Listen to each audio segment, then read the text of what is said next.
Hello student, आज हमारी जो हमने PYQ के लिए क्लास शुरू की है उसकी क्लास नंबर 2 होगी, जिसमें हम 20 प्रश्न कर चुके हैं। 20 प्रश्न हम आज करेंगे जो हमारे एग्ज़ाम की दृष्टि से महत्वपूर्ण होंगे। जहाँ भी हिंदी साहित्य पूछा जाता है उस प्रत्येक परीक्षा के लिए क्लास बहुत ज़्यादा उपयोगी होने वाली है, इसलिए आप क्लासों के साथ जुड़े रहें। और अगर चैनल पर नए हैं तो चैनल को शेयर और सब्सक्राइब आप ज़रूर करें। चलिए फिर शुरू करते हैं आज की क्लास को। आज का हमारा पहला प्रश्न यानी जो 21वां प्रश्न होगा वो कौन सा है? रीतिकाल को श्रृंगार काल नाम देने वाले विद्वान कौन है? बहुत ही ज़्यादा महत्वपूर्ण है। ए मिश्रबंधु, ब रामचंद्र शुक्ल, से विश्वनाथ प्रसाद मिश्र या फिर द डॉक्टर नगेंद्र। तो इसका उत्तर होगा हमारा ऑप्शन से विश्वनाथ प्रसाद मिश्र। इसका क्या है? सही आंसर होगा। आगे है हमारा हिंदी साहित्य का आदिकाल नामक ग्रंथ के रचनाकार कौन है?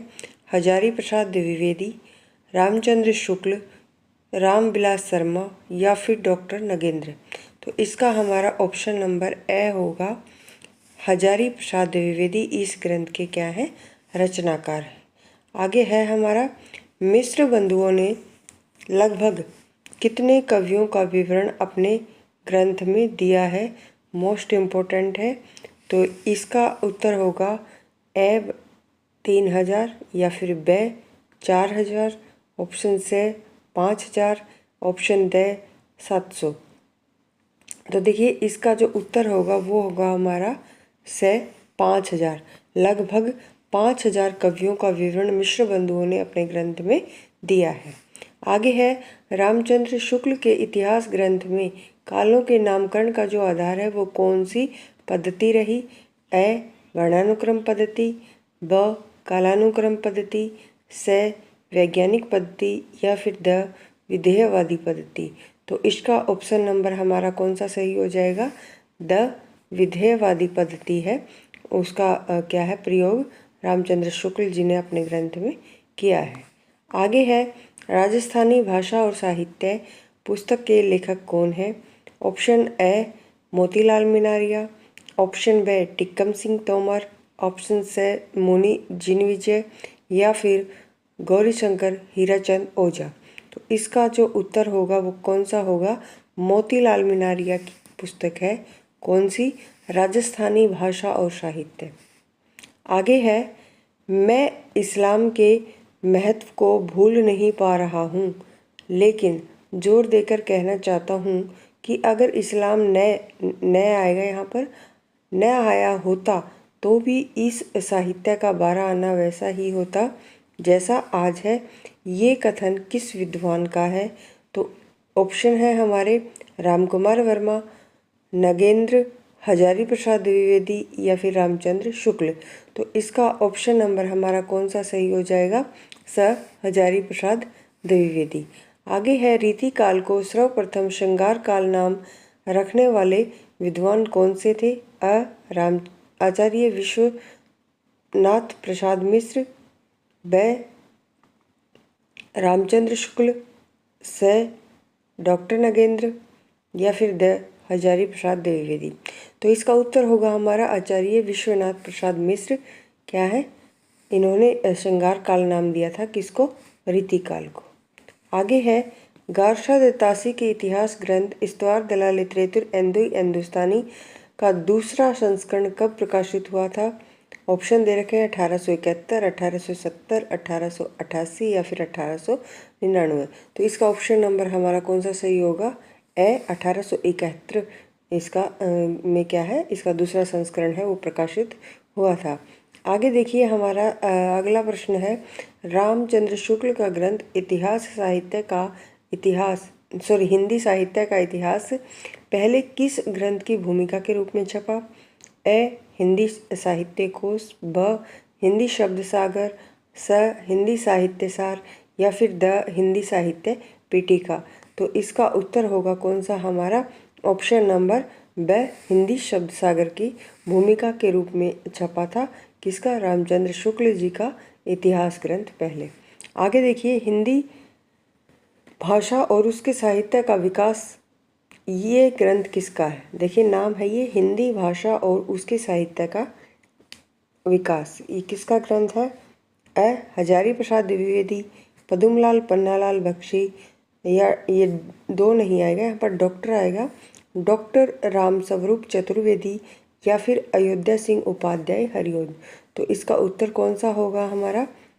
हरिओद का क्या है? ये ग्रंथ है हिंदी भाषा और उसके साहित्य का विकास।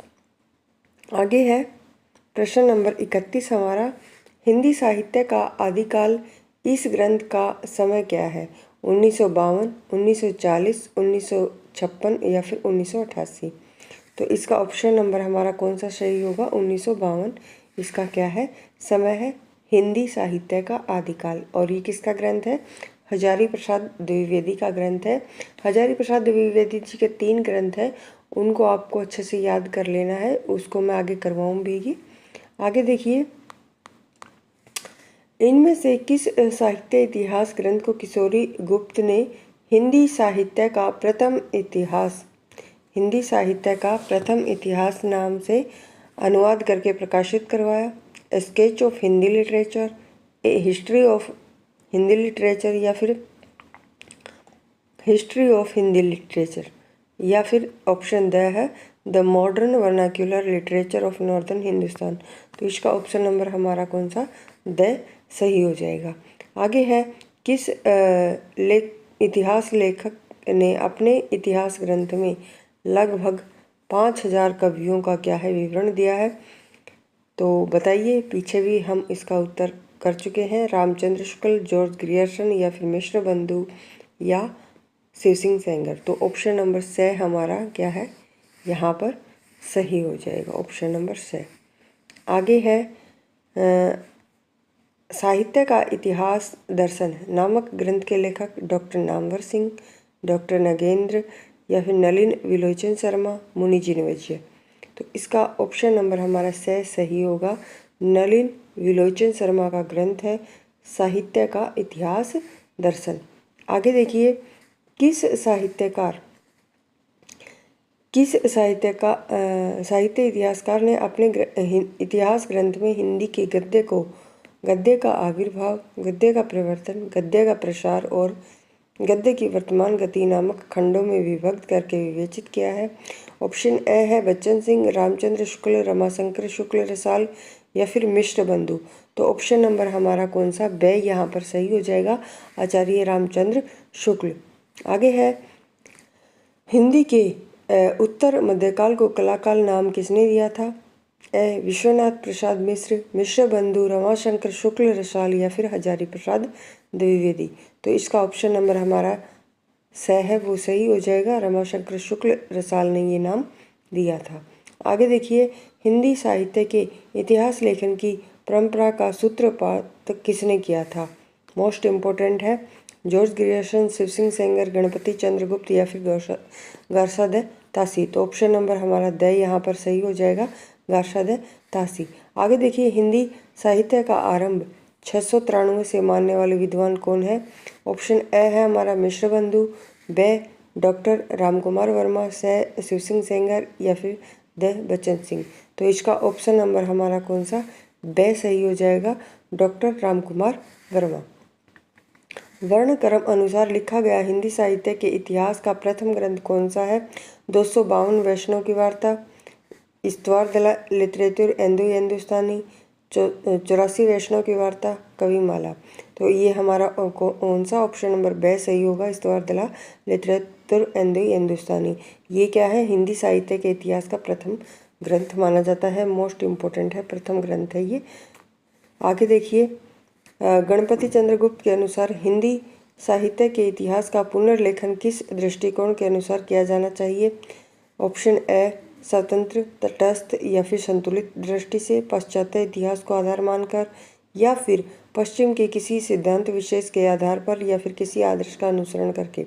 ऑप्शन नंबर हमारा ए यहाँ पर सही होगा, स्वतंत्र, तटस्थ और संतुलित दृष्टि से। आगे देखिए, लास्ट प्रश्न होगा प्रश्न नंबर 40। रामचंद्र शुक्ल की ऐतिहासिक दृष्टि क्या थी? तो ए है हमारा हिंदी कविता संबंधी ज्ञान को संकलित करती है या फिर परंपरा का महत्व प्रतिष्ठित करती है। ऑप्शन है युग की परिस्थितियों को प्रमुखता प्रदान करती है। द आर्थिक परिस्थितियों के संदर्भ में साहित्य के विकास प्रक्रिया को स्पष्ट करती है। तो इसका ऑप्शन नंबर हमारा कौन सा सही हो जाएगा? ऑप्शन नंबर हमारा से युग की परिस्थितियों को प्रमुखता प्रदान करती है। तो ये थे हमारे 40 प्रश्न। आपको क्लास पसंद आती है तो चैनल को शेयर और सब्सक्राइब आप जरूर करें। धन्यवाद।